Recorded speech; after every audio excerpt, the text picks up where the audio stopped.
বিসমিল্লাহির রহমানির রহিম। আসসালামু আলাইকুম। NSTV নিউজ স্টার টাওয়ার ভবন digital studio www.dailynewsstar.com virtual editor হাফেজ মাওলানা শাহজালাল গোলদার স্টুডিওর বাহির হতে অনুষ্ঠানগুলি এডিটিং এবং পরিচালনা করছেন আমি M Shahjahan Ali Goldar, EPO newsstar.com, NSTV এসে গোলদার। 13 জানুয়ারি 2026। শুরুতেই 10 জানুয়ারি ঐতিহাসিক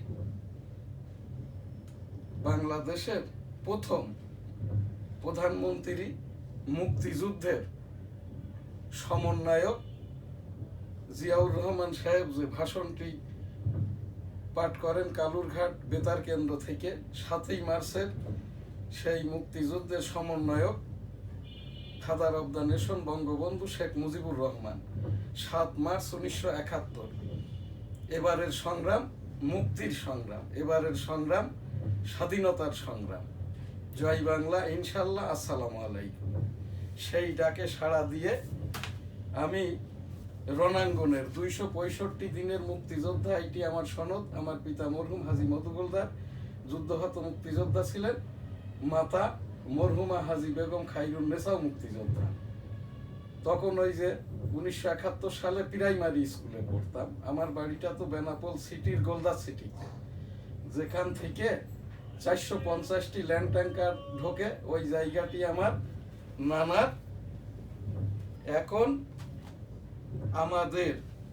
আমি ওই সেই 1971 সালের মুক্তিযুদ্ধ চলাকালীন আর কি 7 ডিসেম্বর 1971 যশোর ডিস্ট্রিক্টটা স্বাধীন হয়। সেই জায়গাটাই আর কি যে জীবন গাছের নিচ দিয়ে 450টি ল্যান্ড ট্যাঙ্কার ঢোকে। এইটি হচ্ছে সেই আমার বাম দিকের ছবিটি সেই ল্যান্ড ট্যাঙ্কারের ছবি, এবং ডাইন দিকে আমি প্রোগ্রামরত। এবং 1971 সালে 7 ডিসেম্বর যশোর জেলাটা যখন স্বাধীন হয়, এই বাচ্চা ছেলেদের সাথে আমি সেই ফ্রিডম ফাইটার 1971 সালের রণাঙ্গনের 265 দিনের মুক্তিযোদ্ধা। এই জায়গাটায় এই মুক্তিযুদ্ধ করতে যেয়ে আমার বাম কানটি নষ্ট হয়, এখনো নষ্ট। এইটি আমার ছবি আর কি, এইটি আমার ছবি, আর এইটা সেই ল্যান্ড ট্যাঙ্কারের ছবি আর কি। তো এখান থেকে আমার এই বাম কানটি এখনো নষ্ট। ঢাকাস্থ CMH বলে দিয়েছে আমার এই কানটি আর ঠিক হবে না, সার্বক্ষণিক পেইন হয়। ওই মুক্তিযুদ্ধের সময় যেরকম শব্দটা, ওই শব্দটা চলতে থাকে। CMH এ চিকিৎসা পাওয়ার যোগ্যতাটা আমার মেয়েটা ডাক্তার সুমাইয়া, জামাই ছেলেটা লেফটেন্যান্ট কর্নেল এই যে জাহিদুল ইসলাম, এদের সুবাদেই CMH এর ট্রিটমেন্টটা পাই। আর তা না হলে সেই 2021 সালের 17ই মার্চ হতে আমি ICUতে ছিলাম 1 সপ্তাহকাল। তখনই হয়তো আল্লাহ তাআলা হায়াত রেখেছে, বেঁচে আছি। আমার এই লাংটা এখনো এফেক্ট, চলতে ফিরতে পারি না। আমি মুক্তিযোদ্ধা মন্ত্রণালয়ে আবেদন করেছিলাম। আমাকে ওই মুক্তিযোদ্ধা উপদেষ্টা প্রশাসনিক কর্মকর্তা বলেন, আপনি আসেন, এসে এখানে লিখিত আকারে জানান, তারপরে কি করা যায়। যাই হোক আর কি, ওইভাবে তো আমার ভাতা কুটা ইত্যাদি নেওয়ার কোনো ইচ্ছাটা নাই। তো সেই জনক সেই 1971 সালের 7ই মার্চের সেই ভাষণটি পরবর্তী পর্যায়ে আর কি এই দেশ বাংলাদেশ একটি মিথ্যা প্রচার আছে। বঙ্গবন্ধু এই দেশ বাংলাদেশ স্বাধীন হওয়ার আগেই পাকিস্তান রাষ্ট্রের পূর্ব পাকিস্তানের স্বাধীনতা ঘোষণার সময়তেই আর কি মেহেরপুরের অম্রকানন থেকে রাষ্ট্রপতি নির্বাচিত হন।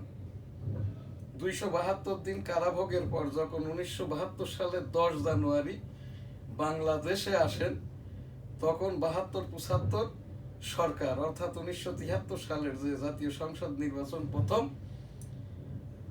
ওই নির্বাচনে তো পরে অংশগ্রহণ করেন, কিন্তু তখন সরকার চলমান। বাংলাদেশের রাষ্ট্রপতি ছিলেন আবু সায়েম।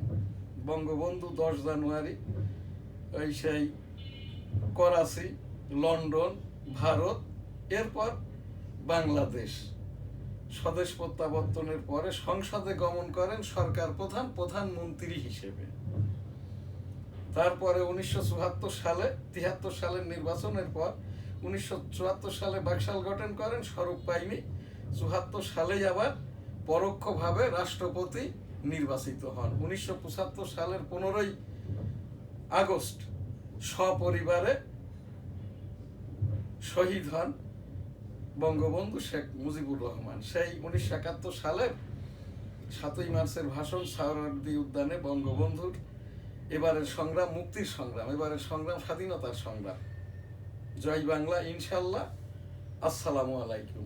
সেই ভাষণটি 27 মার্চ 1971 কালুরঘাট বেতার কেন্দ্র থেকে, যিনি জেড ফোর্সের কমান্ডার, মুক্তিযুদ্ধের জিয়া সেক্টরের সেক্টর কমান্ডার এবং মুক্তিযুদ্ধ করার জন্যই পাকিস্তান থেকে বাংলাদেশে আসেন, সেই জিয়াউর রহমান ঘোষণাটি 27 মার্চ 1971 কালুরঘাট অস্থায়ী বেতার কেন্দ্র থেকে যেভাবে এই যে বলেন আর কি, সেইটা আমি ইংরেজিতে দেশে বিদেশে নতুন প্রজন্মকে বোঝার জন্য আমার মতো করে নিয়ে আমি এইটা করেছি। এই প্রচারটা আজ এই যে বঙ্গবন্ধুর সেই 7ই মার্চের ভাষণ জিয়াউর রহমানের কায়দায় আজ আমার এখান থেকে এই যে 251তম সেই জিয়াউর রহমান 27 মার্চ 1971 কালুরঘাট বেতার কেন্দ্র থেকে আর কি, বাংলায় তো বলেন বঙ্গবন্ধু শেখ মুজিবুর রহমানের পক্ষে এই যে ঘোষণা করছি বাংলাদেশ স্বাধীন।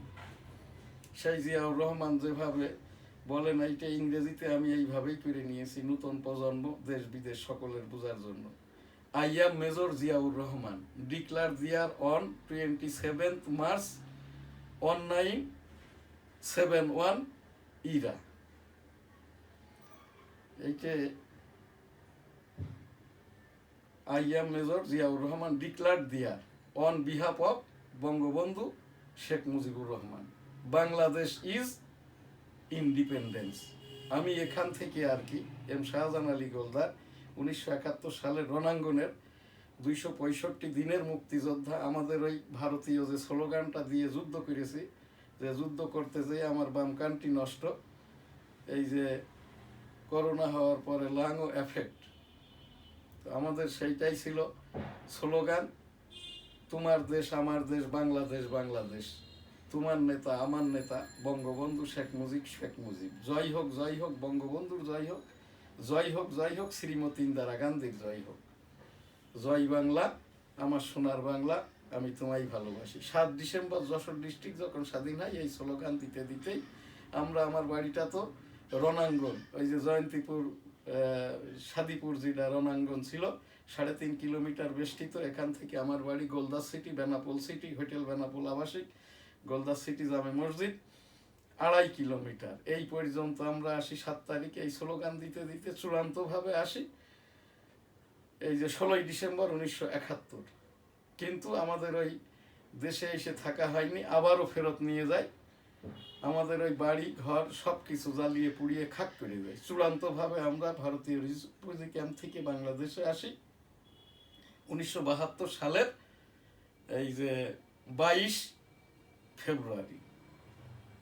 আমি ওই যে প্রাইমারি স্কুলে পড়তাম, অতপর আর কি এখানে এসে এই যে প্রাইমারি স্কুলের এই যে 1-2 প্রমোশন নিয়ে ক্লাস 3-তে আর কি আমাদের ভর্তি করে দেওয়া হয়। তখন ইতিমধ্যে আমার বয়সটা তো হয়ে গেছে প্রায় এই 11.5 বৎসর আর কি। যখন মুক্তিযুদ্ধ করেছি তখন আমার বয়সটা ছিল 9.5 বৎসর। কিন্তু যেহেতু রণাঙ্গনটা যেখান দিয়ে ল্যান্ড ট্যাঙ্কার ঠোকে আমার নানার জায়গা এখন আমাদের, এই জন্যই আর কি সুস্থ স্বাভাবিক একটা মুক্তিযোদ্ধার থেকে আমরা এই যে রণাঙ্গনে স্থানীয় এই যে 10,000 মাইনর এবং অ্যাডাল্ট যারা মুক্তিযুদ্ধ করেছি, আমাদের কাণ্ড জ্ঞানটা বেশি, রণাঙ্গনে যুদ্ধ করা একমাত্রই আর কি আমি বেঁচে আছি আমার এই অপরাধের কারণে আর কি। আমি এবার এই যে ইতিপূর্বে তো 1996 সালের 15 ফেব্রুয়ারি নির্বাচন করেছিলাম, 6ষ্ঠ জাতীয় সংসদ নির্বাচন। ওই নির্বাচন দেখার জন্য, বোঝার জন্য, কিন্তু ওইবারও নির্বাচনটা বৈষম্য হয়েছিল। এবারও আর কি ন্যাশনাল কনস্টিটিউয়েন্সি 85 যশোর 1 হতে আমি নমিনেশন দাখিল করতে যাই 29 ডিসেম্বর 2024, কিন্তু আমাকে প্রথমত ঢুকতে দেওয়া হয়নি। পরে আর কি আমি ওখানে যে সোলম নিয়ে ভিতরে ঢুকে নমিনেশন জমা দিই, তখনই সহকারী রিটার্নিং অফিসার এই যে আমাকে বলেছিল আর কি যে আপনি তো এই যে আওয়ামী লীগ করা লোক আর কি, আপনি এই যে চিহ্নিত মুক্তিযোদ্ধা, তো এই আমার কোনো আওয়ামী লীগের পোর্টফোলিও নাই। আমি 1996 সালে যখন এই যে আওয়ামী বিদ্রোহী হয়ে স্বতন্ত্র হিসাবে টেবিল প্রতীক নিয়ে নির্বাচন করি, তখন আওয়ামী লীগ থেকে আমাকে বহিষ্কার করে। তো যাই হোক আর কি, এবারে আমি নির্বাচনটা বোঝার জন্য, জানার জন্যই আমি অংশগ্রহণ করি। অতপর অনেক রিকোয়েস্টের পরে আমাকে যাচাইয়ের পরে আপিলে দেয়। আমি আপিল আবেদন করি 9 জানুয়ারি 2026, আমার আপিল শুনানি হয় এই যে 12 জানুয়ারি 2026, 210 নম্বর আপিল সিরিয়াল। কিন্তু আমার আপিলটা শোনেন নাই। আমার এইটা এই যে যেটা 1% ভোটার কজ স্বতন্ত্র প্রার্থীদের জন্য, ওইখানটাই বলেন আমি 3,400 জন প্রার্থীর, আমার বাড়িটা বেনাপোল সিটির, এই যে গোলদা সিটি বেনাপোল পৌরসভার 7 নম্বর ওয়ার্ডে আমার বাড়ি। 1 নম্বর 2 নম্বর ওয়ার্ড, ওই সেই সাদিপুর বেনাপোল যেটা রণাঙ্গন, আমার নানা বাড়ি আর কি। এখানকার আমি হস্তে সকলেরই আর কি স্বাক্ষরটা নিয়ে জমা প্রদান করি। কিন্তু এখানে 7 জন কমিশনের নির্বাচন কমিশনার, কিন্তু এখানে কাজটা করছেন ওই যে সানাউল্লাহ সাহেব কমিশনার, আর প্রধান নির্বাচন কমিশনার এনজয় করতেছেন জামাতের প্রার্থীদেরকে, জাতীয় পার্টির প্রার্থীদেরকে, স্বতন্ত্র অন্যান্য প্রার্থীদেরকে, যাদের ভোট করার কোনো যোগ্যতা নাই, মুদি দোকানদার, চায়ের দোকানদার, তাদের কোনো ভোটার স্বাক্ষর নাই, 10 জনেরও স্বাক্ষর নাই, স্বতন্ত্র হিসেবে তাদের মনোনয়নটা দিয়েছে। আমারটা যখন 210 সিরিয়ালে, আমি নিজেই তো মাননীয় উচ্চতর আদালতের 38 বৎসরের আইনজীবী, চলমান আমার 4টি এই যে মামলা হাইকোর্টে আছে আর কি। তো আমি সেখান থেকে এই জায়গায় আর কি, আমি এই যে দি ডেইলি নিউজ স্টার ইংরেজি সংবাদপত্রের এই যে প্রকাশক, সম্পাদক আর কি। তো সেখান থেকেও আমার তখন ওই জায়গায় যখন 210 সিরিয়াল, এই যে আমি মাইকে যেয়ে বললাম শাহজাহান আলী গোলদার 85 ন্যাশনাল কনস্টিটিউয়েন্সি যশোর 1 সারসা বেনাপোল স্বতন্ত্র হিসাবে আমি এই যে আমার সকল কাগজই আছে, তখন ওনারা দেখলেন। ওখান থেকে আর কি এই নির্বাচন অফিসারকে জিজ্ঞাসা করার পরে উনি বললেন এইটাই কি সেইটা? হ্যাঁ এইটাই সেইটা। তখন বললেন আপনার এইটা আর শোনা যাবে না আর কি। এরপরে কি করছে না করছে জানি না, পরে খবরে দেখতেছি 71টির ভিতর 41টি বৈধতা পেয়েছে, 25টি এটা বাতিল হয়েছে, 4টি মুলতবিতে রেখেছে। আমার এখানে উপস্থাপনা এটা সংবিধানের সাথে সাংঘর্ষিক। 1% এইটা ভোট কিসের জন্য লাগবে? এটা তো আগাম ভোটের ঘুষ। আমি আমার এই চ্যানেল থেকে, আর আমাকে হেনস্থা করা হয়েছে, ওখান থেকে থ্রেট করা হয়েছে। আমার ওই কনস্টিটিউয়েন্সির যারা জামাত বিএনপির প্রার্থী, আমি সীমান্ত অঞ্চলে যে কোনো প্রতীক নিয়ে দাঁড়াইলেই, গতবার 1996 সালেও আমি জিতেছিলাম। 2 দিন পরে এই যে ঢাকা নির্বাচন অফিস কর্তৃক ধানের শীষকে জিতিয়ে দেওয়া হয়। এবারও ঠিক সেই একই কায়দা। আমি যখন বললাম আর কি নির্বাচন কমিশনের 7 জনকেই, আমি তো 1996 সালের নির্বাচনে ভোট করেছিলাম। ঢাকা থেকে আপনারা গুইনে আপনার বিএনপি প্রার্থীকে বিজয়ী ঘোষণা করেন। 19,500 ভোট দিয়ে আমি 17,500 ভোট পেয়েছিলাম। তখন এনারা আমার ওপরে খসে যায় আর কি।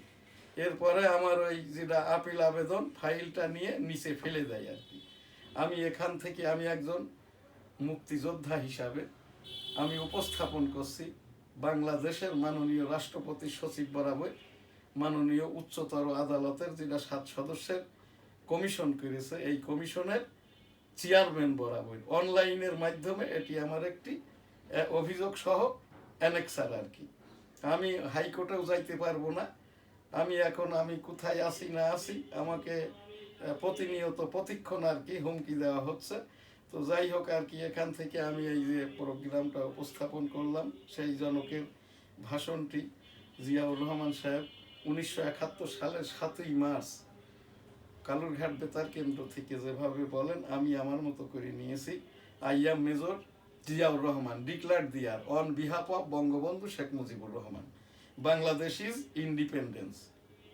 মুক্তিযোদ্ধা হিসাবে, জয় বাংলা, আমার সোনার বাংলা, আমি তোমায় ভালোবাসি। সেই জনকের বিদেহী আত্মার শান্তি কামনা করি। রাব্বুল আলামিন পাক পরওয়ারদিগার বঙ্গবন্ধুকে জান্নাত দান করুন, আমিন। সেই সাথে এই দেশের মুক্তিযুদ্ধ করতে যেয়ে যে 30 লক্ষ শহীদ এবং তাদের সকলের বিদেহী আত্মার শান্তি কামনা করি, সকলকে জান্নাত দান করুন। আস্তাগফিরুল্লাহ রাব্বিহি মিন কুল্লি যামবি ওয়া আতুবু ইলাইহি ওয়া লা হাওলা ওয়া লা কুওয়াতা ইল্লা বিল্লাহিল আলিয়্যিল আযীম। আস্তাগফিরুল্লাহ, আমিন। যে 2 লক্ষাধিক মায়েরা আর কি লাঞ্ছিত হয়েছে আর কি, তাদেরও সকলের জন্যই আর কি আস্তাগফিরুল্লাহ।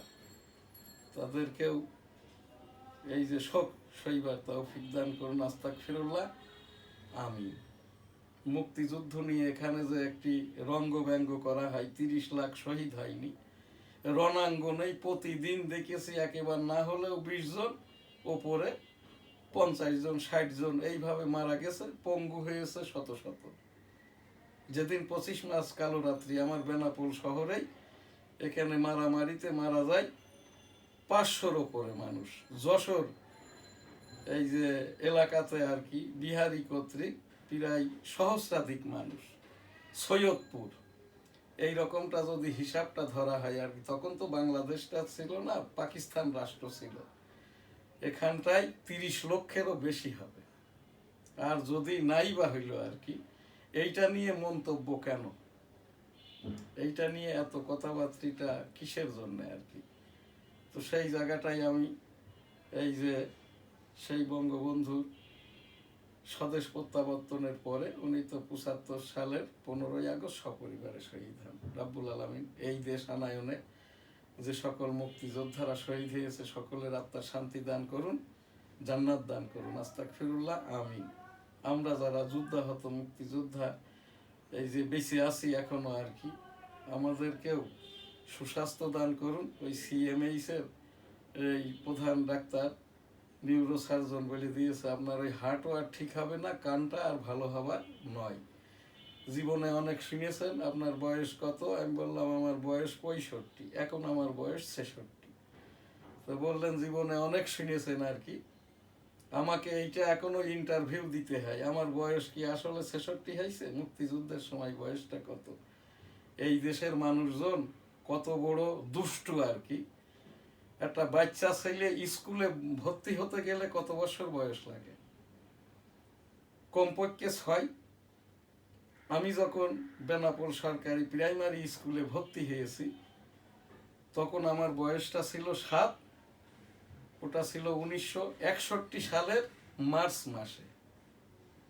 বেনাপোল হাই স্কুলে ভর্তি হওয়ার পরে পরিচিতি 1 বছর, তারপরে দাখিলে 1 বছর, তারপরে হচ্ছে ছোট ওয়ানে 1 বছর, মেজে ওয়ানে 1 বছর, তারপরে হচ্ছে ক্লাস 1-এ উঠতে আর 1 বছর।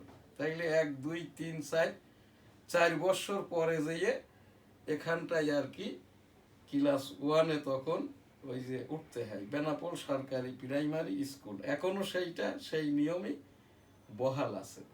তো এই জায়গাটায় আর কি এইটাই যদি ধরা হয়, আমি এখানে বলছি আমার বয়সটা তখন ছিল 9.5 10। আসলে তখন আমার বয়সটা ছিল 10.5 থেকে 11। তো এইগুলো এখন আমাদেরকে এই যে যে কারণে আর কি, যখন আমাকে 3 বার এখানে মেরে ফেলার জন্য আসছে আর কি মুক্তিযোদ্ধা বলে, এবার যেমন আমার নমিনেশন দিল না, তখন আর কি এই যে ভারত থেকে ইন্দিরা গান্ধী প্রত্যায়িত যে সনদ আর কি, আমার বাবা মার সাথে আমারও সনদ আর কি। আমি শাহজাহান আলী গোলদার 1971 সালের রণাঙ্গনের বনগা বেনাপোল যেটা রণাঙ্গন, যুদ্ধের ময়দানে 265 দিনের যোদ্ধা, যুদ্ধ করতে যেয়ে আমার বাম কানটি নষ্ট হয়, এখনো নষ্ট আর কি। তো সেই জায়গাটাই আর কি আমার এই ইন্টারভিউ দিয়ে এখানে আমার একটি উপস্থাপনা, আমার কোনো কোটা ভাতা ইত্যাদি প্রয়োজন নাই। 1971 সালের মুক্তিযুদ্ধের সমন্বয়ক শেখ মুজিবুর রহমান, এক অংশের ঘোষক, মেজর থেকে জেনারেল, জেনারেল থেকে জাগদল থেকে জাতীয়তাবাদী দল, অতঃপর বাংলাদেশের সংবিধান প্রধান, সংসদ প্রধান, সরকার প্রধান, রাষ্ট্রপ্রধান, সেনাবাহিনী প্রধান জেনারেল জিয়াউর রহমান। সেই বঙ্গবন্ধুর পক্ষেই ভাষণটি পাঠ করেন। I am major Ziaur Rahman declare there on behalf of Bangabandhu Sheikh Mujibur Rahman, Bangladesh is independence. বারবার কেন বলছি, বিএনপিকেও বিতর্কিত করা হচ্ছে। তো যদি বঙ্গবন্ধুই না থাকে, ভাষণই না থাকে জিয়াউর রহমানের, বিএনপি কি থাকে? এই জায়গাটায় যেহেতু জিয়াউর রহমান একটি জেড ফোর্স এবং এই যে একটি সেক্টর কমান্ডার, আমার সেক্টর কমান্ডার ছিলেন মেজর মঞ্জুর রহমান, যিনি জিয়াউর রহমান হত্যা মামলার আসামি। বিচারটা এখনো হয়নি। সেই মেজর মঞ্জুর রহমানই বাইনোকুলার দিয়েছিল, ওই যে গ্রান্ড স্যালুটটি শিখাইছিল, তোমরা যুদ্ধ করতে গেছো, রেকিতে পড়েছো, মারা গেছে, আনতে পারছো না, তখন তোমাদের এই যে মুক্তিযোদ্ধার যে স্যালুটটি হবে সেটা ইন্না লিল্লাহে ওয়া ইন্না ইলাইহি রাজিউন। 1971 সালের রণাঙ্গনের বীর মুক্তিযোদ্ধা, এই যে স্যালুট তোমাকে, জয় বাংলা, আমার সোনার বাংলা, আমি তোমায় ভালোবাসি। সেই 10ই জানুয়ারি উপলক্ষে আজকের এই যে অনুষ্ঠান, এখান থেকে আর কি আমার যে উপস্থাপনা, আমাদের কোটা ভাতা ইত্যাদি দরকার নাই, সমন্বয়ক শেখ মুজিবুর রহমান, একাংশের ঘোষক এই যে জিয়াউর রহমান, এবং আমরা যারা মুক্তিযুদ্ধ করেছি, মারা গেছে, এখনো বেঁচে আছি আর কি, এই এদের এবং পরিবারের মর্যাদা সেটেলমেন্ট প্রত্যাশা করছি মাননীয় প্রধান উপদেষ্টা, মাননীয় প্রধান বিচারপতির কমিশন, মাননীয় রাষ্ট্রপতির সচিব বরাবর। আজকের এই যে বঙ্গবন্ধুর স্বদেশ প্রত্যাবর্তনের ওপরের যে ইস্তেগফার দোয়া অনুষ্ঠান এখানেই শেষ করব। তার আগে দিয়ে আমি যে পীর মুরিদি করি, আমার সেই ইস্তেগফার দোয়াটা, আস্তাগফিরুল্লাহ রাব্বি মিন কুল্লি যামবি ওয়া আতুবু ইলাইহি ওয়া লা হাওলা ওয়া লা কুওয়াতা ইল্লা বিল্লাহিল আলিয়্যিল আযীম। লা ইলাহা ইল্লা আনতা সুবহানাকা ইন্নী কুনতু মিনাজ জালিমিন। আল্লাহুম্মা সাল্লি আলা মুহাম্মাদ ওয়া আলা আলি মুহাম্মাদ কামা সাল্লাইতা আলা ইব্রাহিম ওয়া আলা আলি ইব্রাহিম ইন্নাকা হামিদুম মাজিদ। আল্লাহুম্মা বারিক আলা মুহাম্মাদ ওয়া আলা আলি মুহাম্মাদ কামা বারাকতা আলা ইব্রাহিম ওয়া আলা আলি ইব্রাহিম ইন্নাকা হামিদুম মাজিদ। আসসালাতু আসসালামু আলাইকা ইয়া রাসূলুল্লাহ, আসসালাতু আসসালামু আলাইকা ইয়া হাবিবাল্লাহ, আসসালাতু আসসালামু আলাইকা ইয়া খাতিমুন নাবিয়িন, আসসালাতু আসসালামু আলাইকা সাল্লাল্লাহু আলাইহি সাল্লাম, আসসালাতু আসসালামু আলাইকা ইয়া রাহমাতুল লিল আলামিন। সুবহানাল্লাহ, আলহামদুলিল্লাহ, লা ইলাহা ইল্লাল্লাহ, আল্লাহু আকবার, ওয়ালিল্লাহিল হামদ। আল্লাহু আকবার, আল্লাহু আকবার, আল্লাহু আকবার, আল্লাহু আকবার, আল্লাহু আকবার, আল্লাহু আকবার, আল্লাহু আকবার। আল্লাহু আল্লাহু আল্লাহু আল্লাহু আল্লাহু আল্লাহু আল্লাহু আল্লাহু আল্লাহু আল্লাহু আল্লাহ